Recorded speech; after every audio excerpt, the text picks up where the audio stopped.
හරි බලන්න මේ 2010 52 වෙනි MCQ එක 2001 36 වෙනි MCQ එකත් මේ જાතියෙම එකක්.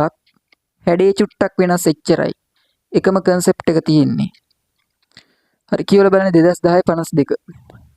ජලය කිලෝග්‍රෑම් එකක් අඩංගු තාපධාරිතාවයේ 200ක් වන ලෝහ භාජනයක් තුල වොට් 110ක ගිල්ලුන් තාපකයක් තබා තාපකයේ ස්විච්චය සංවෘතව තබා දිගු කාලයක් ගත වූවද ජලයේ උෂ්ණත්වය සෙල්සියස් අංශක 90 දක්වා පමණක් ඉහළ නගින බව සොයා ගන්නන් ලදී.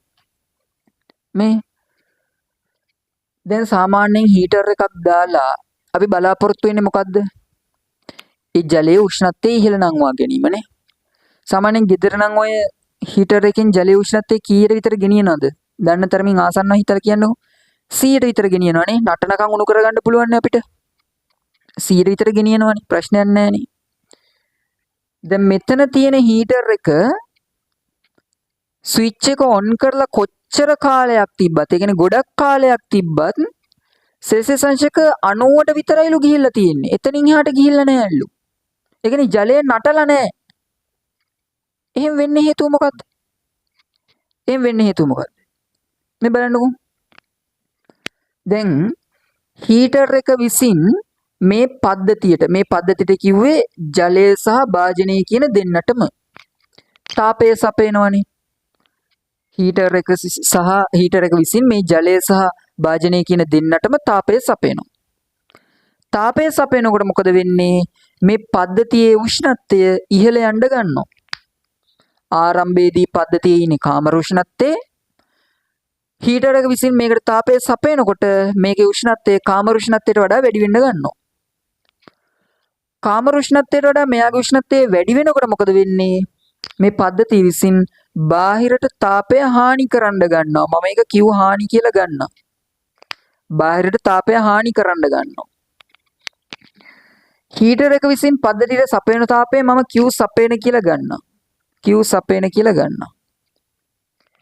දැන් පද්ධතිය විසින් මේව හානි කරන්නේ මොන තාපයද? හීටර් එක විසින් පද්ධතියට ලබා දෙන තාපයෙන් කොටසක් තමයි මෙයා හානි කරලා දාන්නේ. සපයන තාප ප්‍රමාණයෙන් කොටසක් තමයි හානි කරලා දාන්නේ. දැන් හීටර් එක තව දුරටත් ගහලා තියෙනකොට තව වැඩියෙන් තාපය සපයලා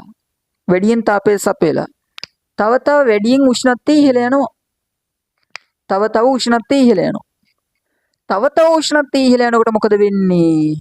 බාහිරට හානි කරන තාපය තව වැඩි වෙනවා නේද? එකගයි නේද? මෙයාගේ උෂ්ණත්වය තව වැඩි වෙන්න මෙයා හානි කරන තාප ප්‍රමාණය වැඩි වෙන්න ගන්නවා. කොහොම වැඩි වෙලා එක අවස්ථාවක් එනවා පද්ධතිය විසින් හානි කරන ලබන තාප ප්‍රමාණය පද්ධතියට සපයන ලබන තාප ප්‍රමාණයට සමාන වෙනවා. එක අවස්ථාවක් එනවා පද්ධතිය විසින් හානි කරන ලබන තාප ප්‍රමාණය පද්ධතියට සපයන ලබන තාප ප්‍රමාණයට සමාන වෙන. ඔන්න ඔය අවස්ථාවෙන් පස්සේ තව දුරටත් මේ පද්ධතියට තාපය සැපයුවයි කියලා මේ පද්ධතියේ උෂ්ණත්වයේ ඉහළ යාමක් සිද්ධ වෙන්නේ නැහැ. මොකද උෂ්ණත්වයේ ඉහළ යන්න නම් තාපය ලැබෙන්න ඕන. තාපය ලැබුණොත් ඒ තාපය උරාගෙන තමයි උෂ්ණත්වය ඉහළ යන්නේ. දැන් සපයන ලබන මුළු තාප ප්‍රමාණය හානි වන තාප ප්‍රමාණයට සමාන වෙනකොට මෙයාට සඵල තාපයක් ලැබෙන්නේ නැහනේ. සඵල තාපයක් ලැබෙන්නේ නැහැ කියන්නේ උෂ්ණත්වය ඉහළ යන්නේ යම් කිසි අගයක නියතව ඉන්නවා. මොකද මෙච්චරලා තාපය ලැබිලා උෂ්ණත්වය වැඩි කරගත්තනේ. ආන්ගේ වැඩි කරගත්ත අගය නියත වෙලා ඉන්නවා. ඔන්න ඔය වෙලාවට අපි කියනවා අනවරත අවස්ථාව කියලා. එතකොට මේ වගේ ක්‍රියාදාමයක අනවරත අවස්ථාවේදී සිද්ධ වෙන්නේ මොකද්ද? හීටර් එක විසින් සපයන ලබන තාප ප්‍රමාණය පද්ධතිය විසින් හානි කරනු ලබන තාප ප්‍රමාණයට සමාන වෙනවා. දැන් ගානේ නම් කියලා තියෙනවා සෙල්සියස් අංශක 90ට විතරයිලු ළඟා වෙන්නේ. ඒ කියන්නේ මේ පද්ධතියට අදාළ අනවරත උෂ්ණත්වය සෙල්සියස් අංශක 90යි කියලායි සලකන්න වෙන්නේ. අනවරත උෂ්ණත්වය සෙල්සියස් අංශක 90යි කියලායි සලකන්න වෙන්නේ. විශේෂත්වය තමයි මේ වගේ වෙලාවක සපයන තාපය හානි වන තාපයට සමානයි නම් තාපය සපයන ශීඝ්‍රතාව තාපය හානි වන ශීඝ්‍රතාවයට සමාන වෙනවා. තාපය සපයන ශීඝ්‍රතාව තාපය හානි වන ශීඝ්‍රතාවයට සමාන වෙනවා. දැන් ඕක තමයි දැන් කතන්දරේ සිද්ධ වෙන්නේ. ඕම වෙන්න හේතුව තමයි ඔන්න පැහැදිලි කරේ. ගානි ඉතුරු ටික කියවන්නකෝ. තාපකයේ ස්විචේ විවෘත කොට ඒ කියන්නේ මේ හීටර් එක ඕෆ් කරනවලු. හීටර් එක ඕෆ් කරපුවාම ආයෙත් තාපය සපයන්නේ නැහැ හොඳේ. හීටර් එක ඕෆ් කරනකොට තවදුරටත් තාපය සපයන්නේ නැහැ. තාපය සපයන්නේ නැහැ. විවෘත කොට තප්පර 10කට පසු ජලයේ උෂ්ණත්වය ආසන්න වන්නේ කොච්චරද කියලා අහනවා. මේ හීටර් එක ඕෆ් කරපුවාට පස්සේ තවදුරටත් මේකට තාපය සැපෙන්නේ නැහනේ. තාපය සැපෙන්නේ නැහනේ. ඒ අනුව මොකද වෙන්නේ? මෙයා බාහිරට තාපය හානි කිරීම පමණක් සිද්ධ වෙන්න ගන්නවා. දැන් හිටියේ සෙල්සියස් අංශක 90. සෙල්සියස් අංශක 90. එයාගේ තාපය බාහිරට හානි කරනකොට මොකද වෙන්නේ? සෙල්සියස් අංශක 90 උෂ්ණත්වය ටිකක් අඩු වෙන්න ගන්නවනේ. මොකද තාපය හානි කරනවනේ. මෙයාට තාපය බාහිරින් සපයන්නේ තියෙන තාපයත් හානි කරලා දානවා. හානි කරනකොට එයාගේ උෂ්ණත්වය අඩු වෙන්න ඕන.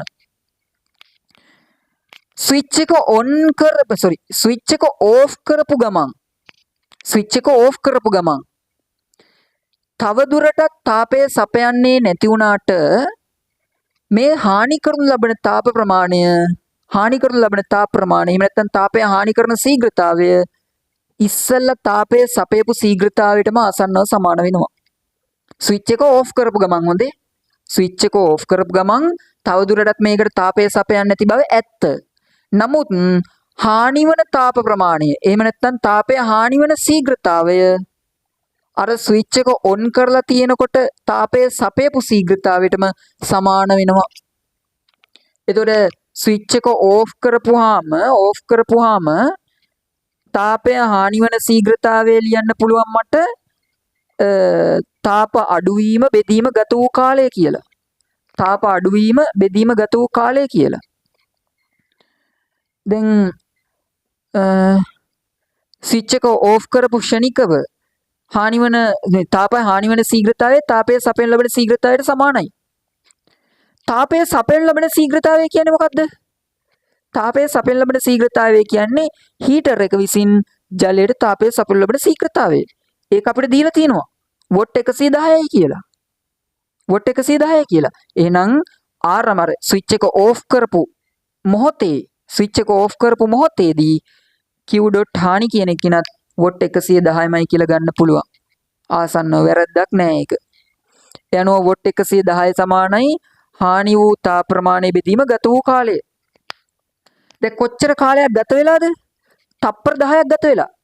ස්විච් එක ඕෆ් කරලා තප්පර 10ක් ගත වෙලා. එහෙනම් තප්පර 10ක් කාලය ඇතුළත හානි වූ තාප ප්‍රමාණය ගණනය කරගමු. හානි වූ තාප ප්‍රමාණය ඩෙල්ටා Q ගණනය කරගන්න පුළුවන් මට 110 වරක් 10 1100යි ජූල්. ඔන්න අර ස්විච් එක ඕෆ් කරපු ක්ෂණිකව ඒ කාලපරාසය තප්පර 10ක කාලපරාසය ඇතුළත හානි වෙච්ච තාප ප්‍රමාණය ගණනය කරගත්තා. තාපය හානි කරනකොට මෙයාගේ උෂ්ණත්වය අඩු වෙන්න එපයි. ඉතින් ඔය හානි කරන තාපය ඩෙල්ටා Q නම් ඩෙල්ටා Q සමානයි MC ඩෙල්ටා තීටා කියලා ලියන්න පුළුවන් නේද මට? වැරද්දක් නැහැ නේ. ඩෙල්ටා Q කියන්නේ හානි කරපු තාප ප්‍රමාණය. එහෙනම් ඩෙල්ටා තීටා කියන්නේ මොකද්ද? උෂ්ණත්ව අඩුවීම. ඒ කියන්නේ මෙයා සෙල්සියස් අංශක 90 ඉඳන් යම් කිසි යගයකට ඒවි. ඒ දෙන්න අතර පරතරය. ඩෙල්ටා Q කියන්නේ 1100යි සමානයි. දැන් හොඳට මතක තියාගන්න මේ MC තීටා කියන එක දානකොට මෙතන භාජනයකුත් ඉන්නවා ජලයක් ඉන්නවා දෙකටම දාන්න ඕන. හොඳේ.